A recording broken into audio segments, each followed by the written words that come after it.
today's budget day, one of many budget days to come. And I know that members of the press, members of leadership on both sides have been provided with a lengthy press release and a 5-page document on DHHS changes and 1-page document on tobacco, history of the tobacco excise tax and those kinds of things. And so I want to hit some of the highlights in my remarks. So today I'm delivering my biannual budget proposal to lawmakers as well as a supplemental budget for their consideration as we begin to chart the next 2 years of investments by state government in Maine people. The biannual budget proposal is balanced, first of all. It maintains critical investments in Maine people. And at the same time, the budget proposal was also one of the most difficult we've had to deal with because it reflects budget realities that have forced us to make some tough choices. First, let's start with some good news. Our state continues to experience robust economic growth, a growth that outpaces the national average and the rest of New England, and some other large economic powerhouses, even like New York and California. Our credit ratings, which have improved under my administration, also remain strong. These are good indicators for the economy of Maine.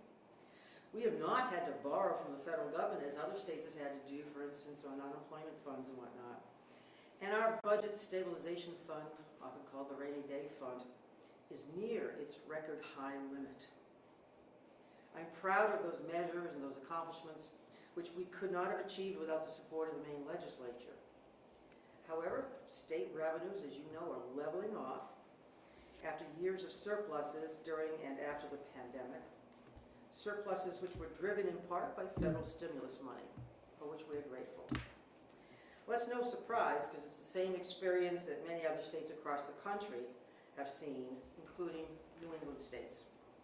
We saw that coming, which is why in my supplemental budget proposal last year, I urged lawmakers to amend certain programs to reduce spending and to save $107 million for the biennium as well.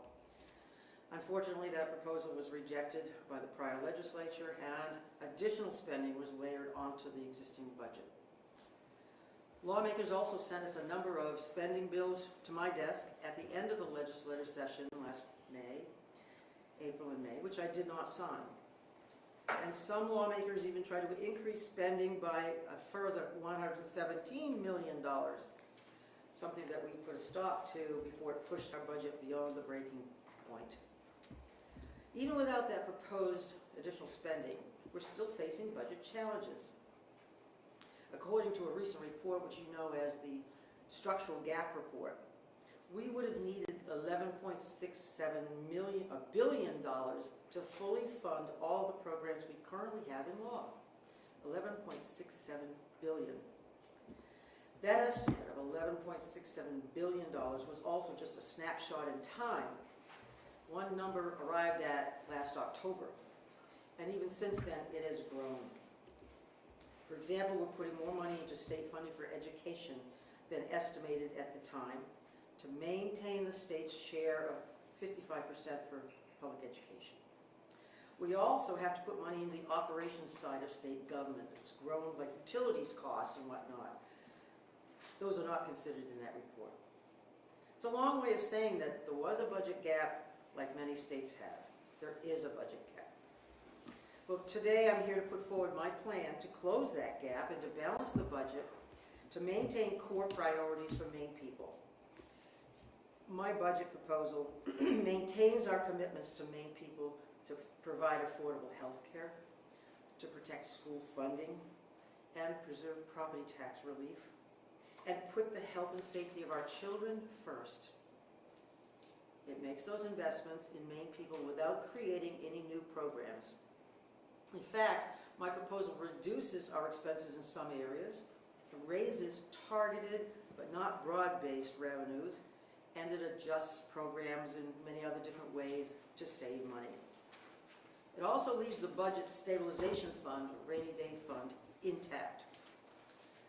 The funds proposed in this budget include $122 million a year to maintain affordable health care provided through Maine Care. That supports the hospitals, nursing homes, and providers all across the state. Like a majority of states across the country, Maine is facing increased Maine care costs due to a number of factors, many of which are outside our control, like increased healthcare costs, increased utilization of healthcare services. Some people put off diagnostic services, surgeries, and whatnot for some years.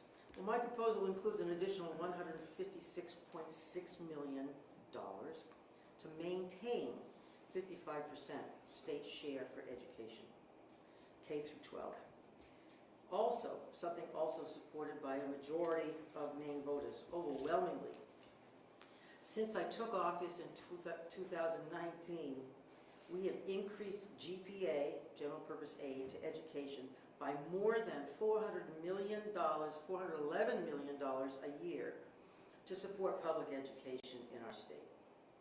That's an increase of $411 million a year, over and above the base. 55% is not a static number, as you know. The denominator keeps changing and changing. My proposal also includes $6 million to fully fund universal free meals for Maine students. That program was originally funded by the legislature with $27 million drawn from different sources. It now costs $64 million a year, but it's important. The proposal also includes $561.2 million to maintain 5% municipal revenue sharing, with the goal of stabilizing property taxes and supporting municipal services. That's an additional $561 million. That's additional. That's the base, sorry. That's the revenue sharing. A year.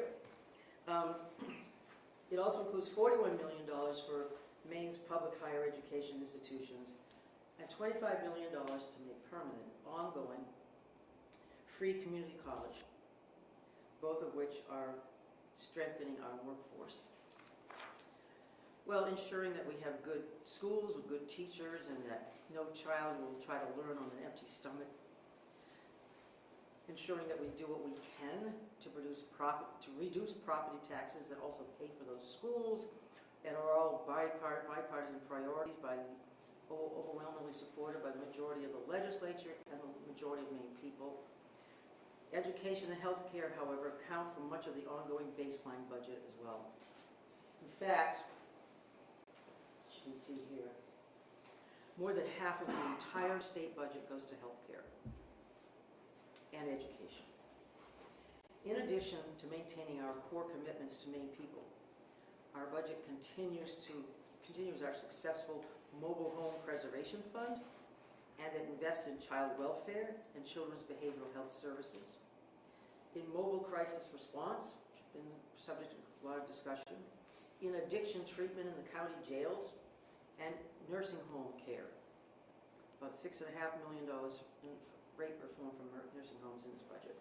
Well, we all have different beliefs about the role of state government.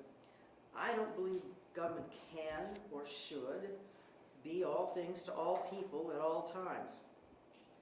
I firmly believe that our most important responsibility is to protect the health and safety of Maine people, especially the children, the sick, and the most vulnerable of our population. And that belief is reflected in this budget. My budget proposal, however, also reflects difficult changes and choices that are a reality of our tight budget circumstances. To balance the budget and to protect the long-term fiscal health of Maine, I'm proposing to make certain programmatic changes, primarily within the Department of Health and Human Services, obviously the largest department in state government. Those changes were not easy to make. I have not made them lightly. But we've tried to propose changes, for instance, to programs that haven't really taken effect yet or haven't been fully implemented yet, and try to minimize disruptions, okay? And I'm also proposing an update to the cigarette excise tax and to taxes on related tobacco and nicotine products. Let me just say, Maine has the highest adult smoking rate and the second highest youth smoking rate in New England. We also have the cheapest cigarettes of nearly every state in New England. We haven't raised the cigarette excise tax in 2 decades, unlike every other New England state. When cigarettes are a leading cause of cancer, heart disease, stroke, and when more than 1/3 of Maine cancer deaths each year are attributable to smoking, our current policy doesn't make sense.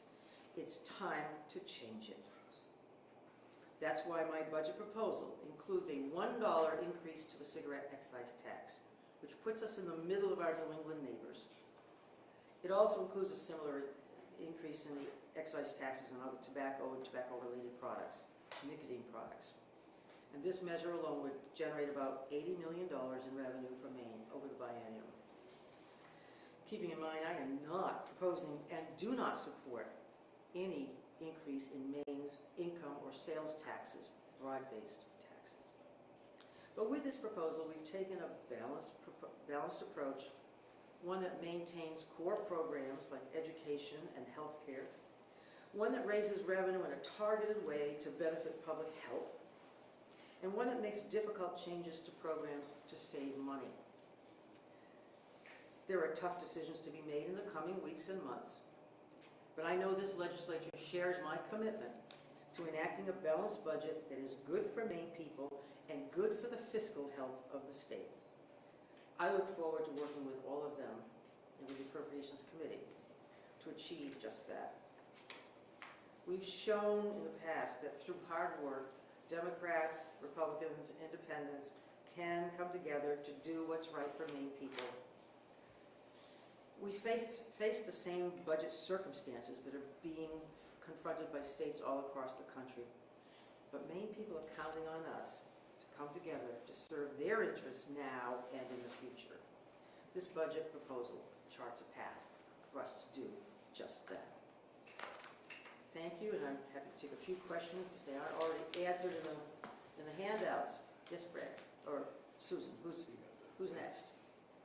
When it comes to cuts for DHS, you've prioritized, mental health supports in recent years, and I noticed that the crisis receiving centers in Kennebec and Worsting are no longer going to be funded. Can you talk about, any potential impacts from not having those services available to folks? Sure. It's almost too easy to say those are great things to do. We want to do these things.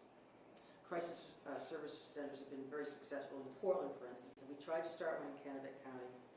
The bids came in way too high. It was not going to happen for a lot of mainly fiscal reasons.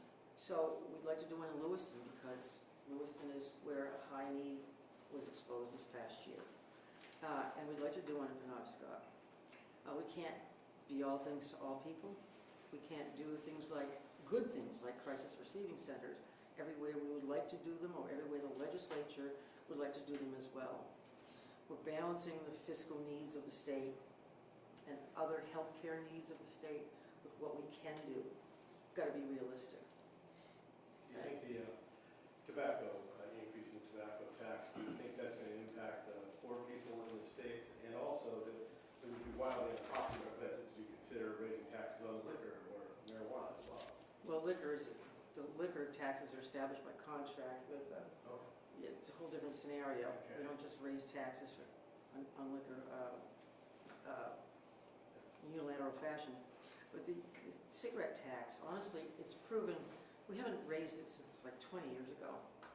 When they did raise it, it showed not just some revenues, but a decline in actual smoking use, which at the same time decreases public health expenses because we know that smoking contributes to lung cancer, heart disease, and other maladies that are prevalent among the Maine population in general. So it had a beneficial, proven public health impact last time it happened. We would expect the same to happen this time. Can you talk a little bit about the rising costs? I was particularly struck by the free school meals and how you said that went from like 27 million up to 64 million. Yeah. Which seems like a lot, and I think it's been 4 years, right? Can you explain that a little bit and talk generally about like rising costs and how they factor in? Well, it surprised me too that it gone up that high, and we need to get a handle on it. initially it was tied, or has been tied historically to the federal reimbursement rate for low-income receivers. We no longer have kids stand in two different lines saying, how much does your mommy and daddy make? And you get a free meal, or reduced meal if they make X amount or X amount. We no longer segregate our kids by income. We give them all the equal benefit. But that benefit has also been tied to the federal reimbursement rate. We may look at changing that somehow. The increased costs are supplies, basically. And I can't tell you the details, but that's what we're getting for Bill, increased costs, supplies. Governor Mills, will you commit to vetoing a majority budget if Democrats push one through the legislature? A simple majority budget? What I've said before, and I say again every year, I want all sides to work together. And I say that strenuously as possible. And I know we have new leadership on both sides. New leadership in the House and Senate, the Democratic leadership, the Republican leadership. We've been meeting with them. We've briefed both sides on the budget and given them the same kind of information we've given you today. And they are receptive and they want to talk.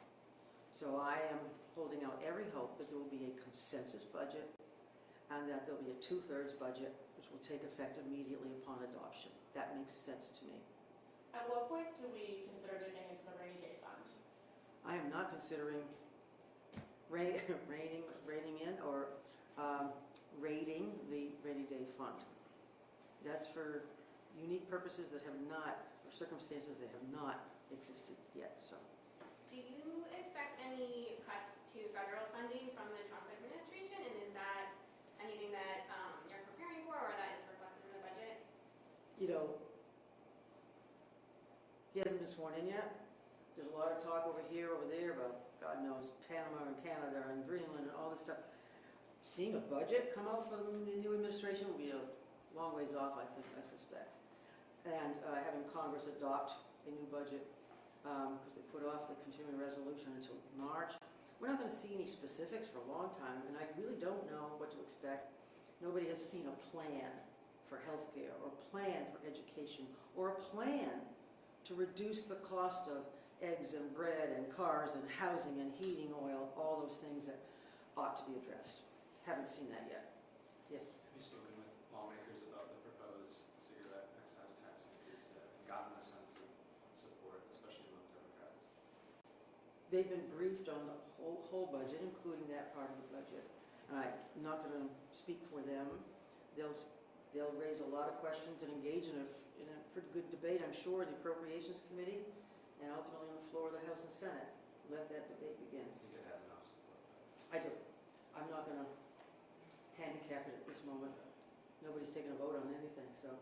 You had to find some cuts in the budget. What areas were you really struggling with that you had to cut? You think of one or two? Or?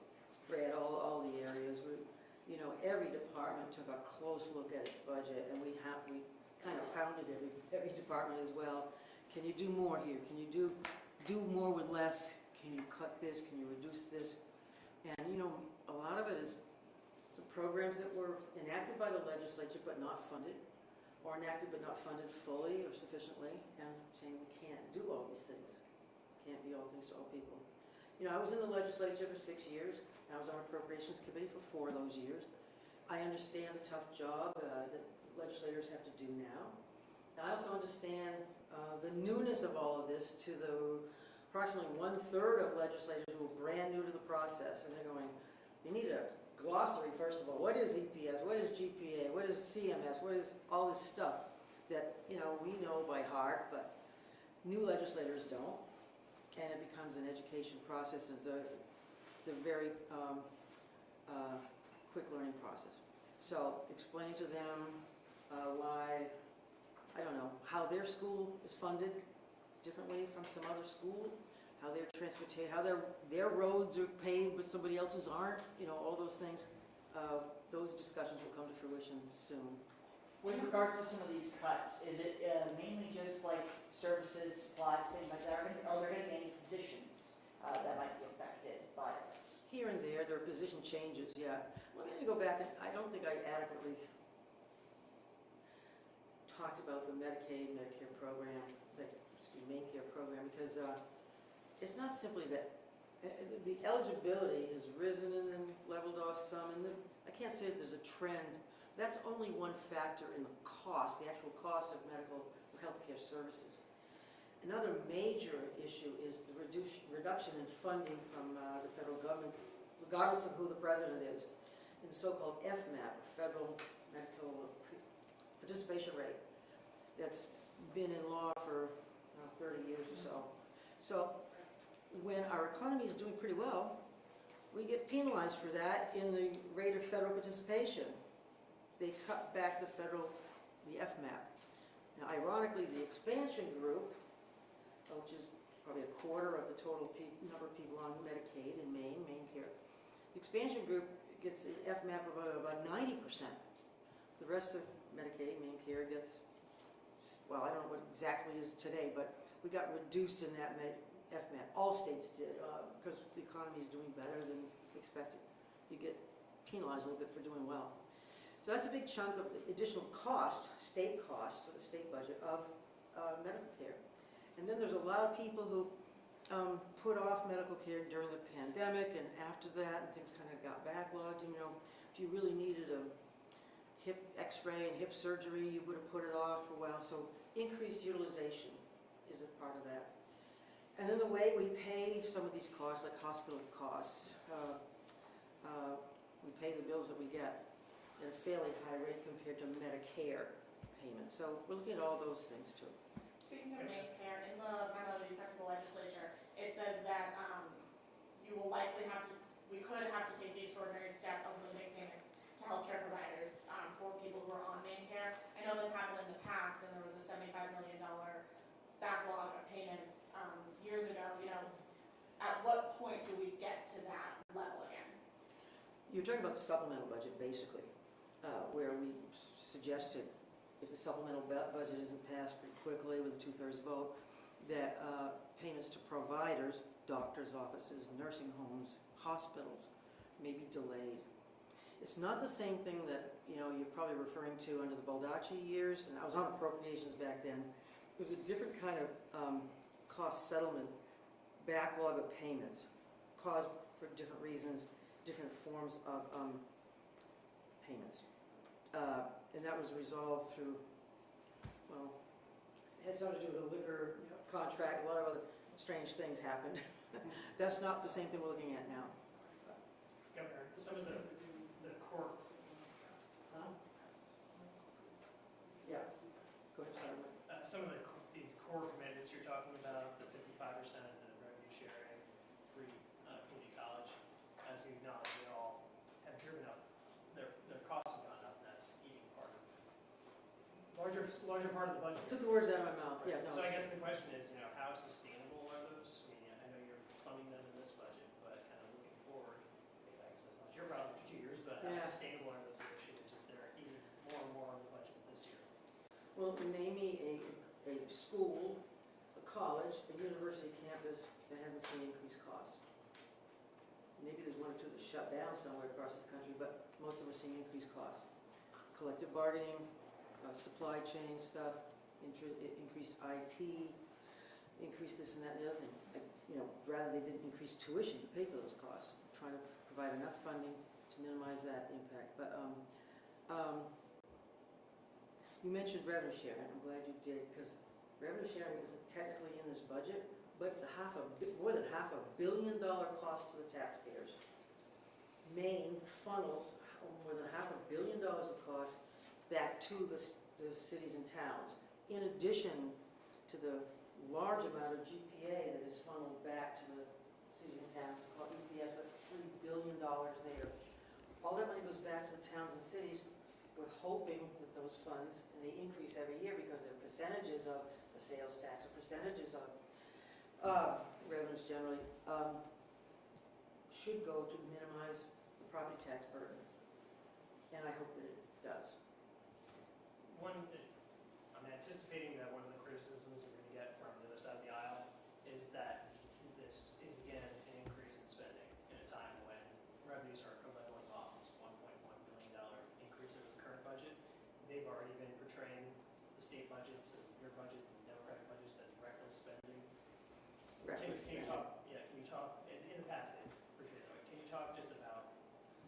still, if revenues are leveling off, why we're still seeing an increase in the total budget of more than $1 billion.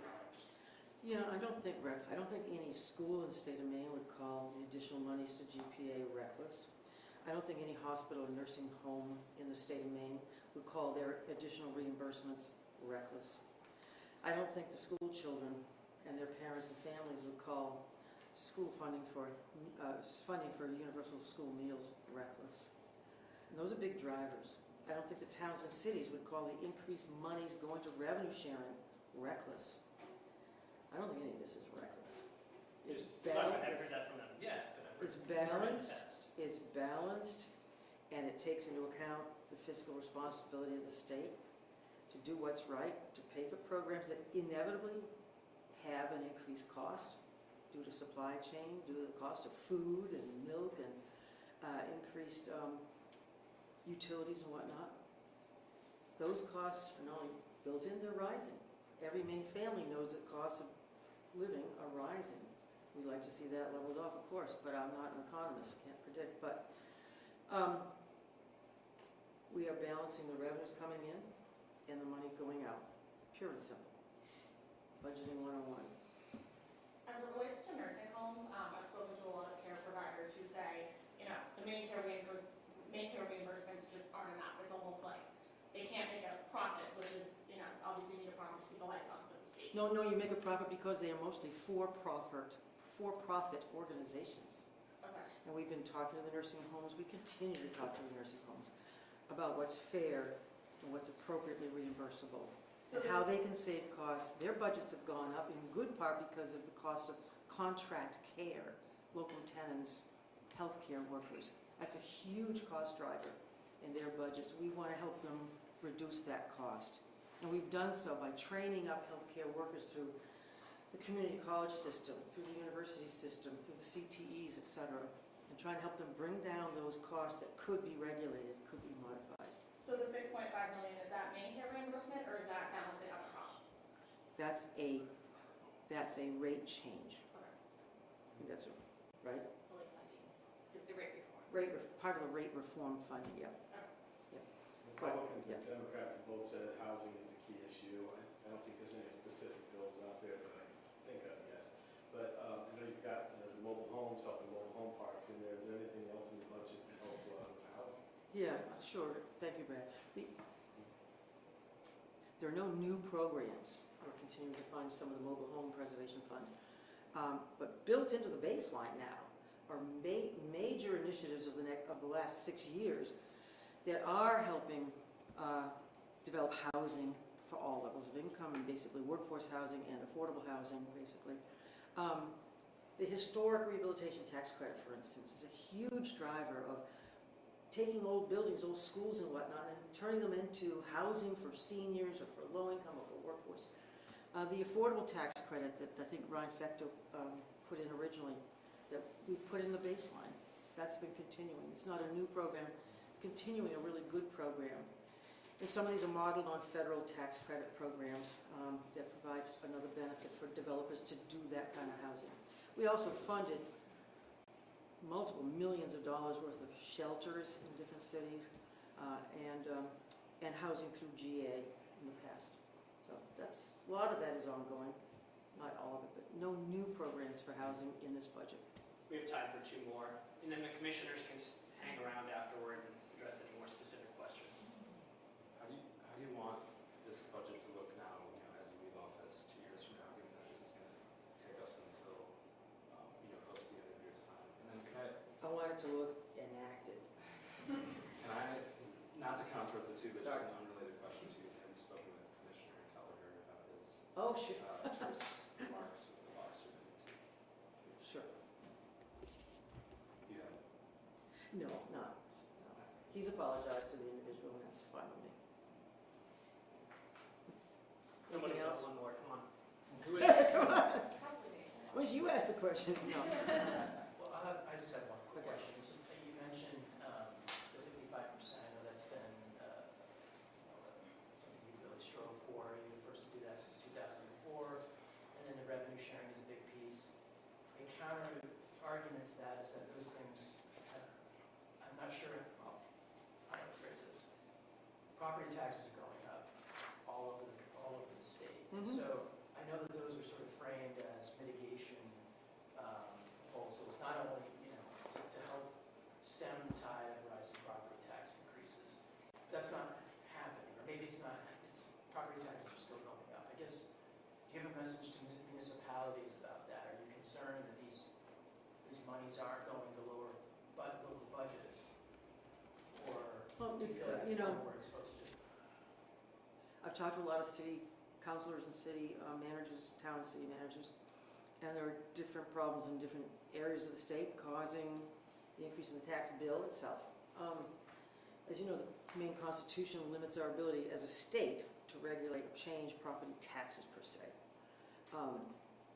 We've gotten around that by inventing and continuing the homestead tax exemption for people who reside in Maine, and providing the, what used to be called circuit breaker tax, what's it called now?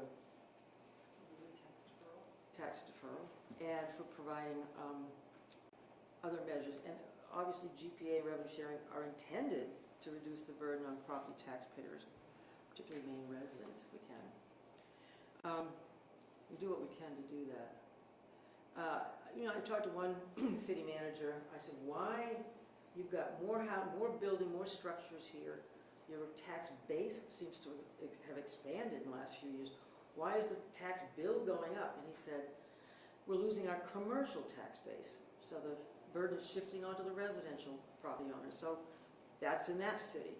I don't know what the cause is in every different town, city across the state of Maine, but I want to work on that for sure and see what we can do to alleviate the tax burden.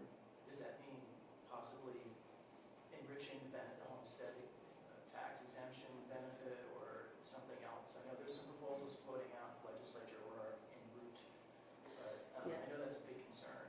It's a concern, and with the huge increase in the actual dollars going out in revenue sharing, huge increase in actual dollars going out in GPA, and the tax benefits of different housing measures, I would hope that Eagle Eyes would see this as a way to reduce property taxes to Maine residents in particular. I can't tell every town and city how to assess the taxes. Also, there are reevaluations going on in some of the major communities. By law, we're supposed to do it every 10 years. Some of that's been put off, and so people are seeing the impact of that, town by town. It's sad. I'd like to see some relief. We've tried to provide relief in the past. I'll listen to any reasonable ideas. Anything else? Jim Thorne's, he's burning to ask a question. I always learn so much from listening to you, Beth. Oh, that's nice. Nice. Thank you I'm happy to all, talk we to you appreciate it. anytime. Kirsten and Sarah will hang around if you guys have more specific Thank you. questions.